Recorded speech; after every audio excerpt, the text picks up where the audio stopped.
যাদের ঘরে কন্যা সন্তান আছে তারা ভুল করেও তিনটি কাজ করবেন না। যদি করেন তাহলে মারাত্মক গুনাহগার হবেন, এবং যদি করেন তাহলে আপনার কন্যা সন্তান পথভ্রষ্ট হয়ে যাবে এবং আপনাকে আল্লাহ পাক ক্ষমা করবে না। এবং কন্যা সন্তান জন্মগ্রহণ করলে যে সওয়াবের কথা আল্লাহ রাসূল বলে দিয়েছেন, এই সওয়াব থেকে আপনি বঞ্চিত হবেন। কারণ কন্যা সন্তান একটা মানুষের জন্য, একটা বাবা মার জন্য শ্রেষ্ঠ নিয়ামত হিসেবে আল্লাহ পাক দান করে। কন্যা সন্তান এতটাই নিয়ামতপূর্ণ, এ যখন আল্লাহ পাক যার ঘরে পাঠায়, রহমত বরকত দিয়ে আল্লাহ পাক সেই ঘরটাকে পরিপূর্ণ করে দেয়। হযরত মূসা আলাইহিস সালাতু ওয়াস সালাম বলেছিলেন, আল্লাহ আপনি যখন কোনো ব্যক্তির উপরে সন্তুষ্ট থাকেন তখন কি করেন? আল্লাহ পাক বলেছিল, মূসা আমি যখন কোনো ব্যক্তির উপরে সন্তুষ্ট থাকি, আমি সর্বপ্রথম তাকে একটা কন্যা সন্তান তার ঘরে পাঠায় দিই। তার মানে এটা বোঝা যায় যার ঘরে কন্যা সন্তান আছে, আল্লাহ পাক তার উপরে হয়তোবা কোনো এক সময় খুশি হয়েছিল, রাজি হয়েছিল, যার কারণে আল্লাহ পাক তার ঘরে একটা কন্যা সন্তান দান করে দিয়েছে। অতএব ভেবে নিতে পারি যে কন্যা সন্তান আল্লাহ পাকের পক্ষ থেকে একটি শ্রেষ্ঠ নিয়ামত হিসাবে আমাকে দান করেছে। অতএব এই কন্যাকে কখনো অবহেলা করব না।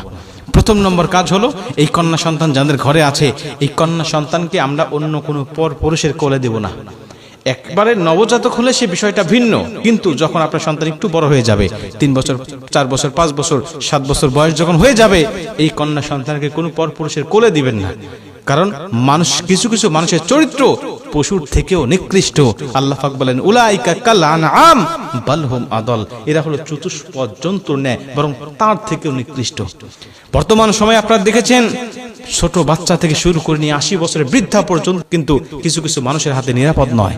অতএব আপনার সন্তানকে সবসময় লজ্জা, শালীনতা শিক্ষা দিবেন। অন্য কোনো পরপুরুষের কোলে আপনি বসাবেন না। এতে কি হবে? সে হোক ভালো, কিন্তু আপনার কন্যা সন্তানের লজ্জা শরম নষ্ট হয়ে যাবে। আল হায়া ও শু'বাতুম মিনাল ঈমান, নবীজি বলছে লজ্জা শরম হলো ঈমানের অঙ্গ। আপনার সন্তানের কিন্তু লজ্জা শরম ভাঙতে থাকবে। অতএব ছোট্ট থেকেই আপনি তাকে লজ্জা শিক্ষা দিবেন। এটা হলো ঈমানের একটি অংশ, এটা আপনাকে শিক্ষা দিতে হবে। কন্যা সন্তান কোনো পরপুরুষের কোলে দিবেন না, বসাবেন না। সোফায় বসে আছে, আপনি তার কোলে আপনার কন্যা সন্তানকে বসাবেন না। 2 নম্বরে, এই কন্যা সন্তানকে যখন বাহিরে পাঠাবেন তখন আপনি তাকে একা একা ছেড়ে দিবেন না।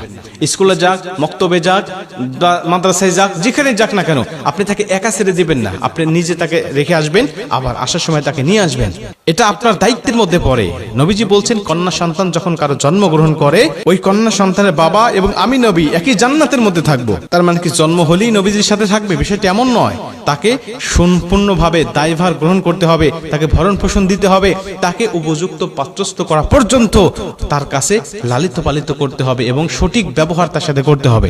আজকে আমাদের সমাজে ছেলের সাথে যে ব্যবহারগুলো আমরা করি, মেয়েদের সাথে সেই ব্যবহার করি না। ছেলেদেরকে যত ভালোবাসি, মেয়েদেরকে আমরা সেরকম ভালোবাসি না। অতএব একটা মেয়ে সংসারে, বাবার সংসারে থাকার পরে অবশ্যই বাবার উপরে দায়িত্ব হবে, বিয়ে দেওয়ার আগ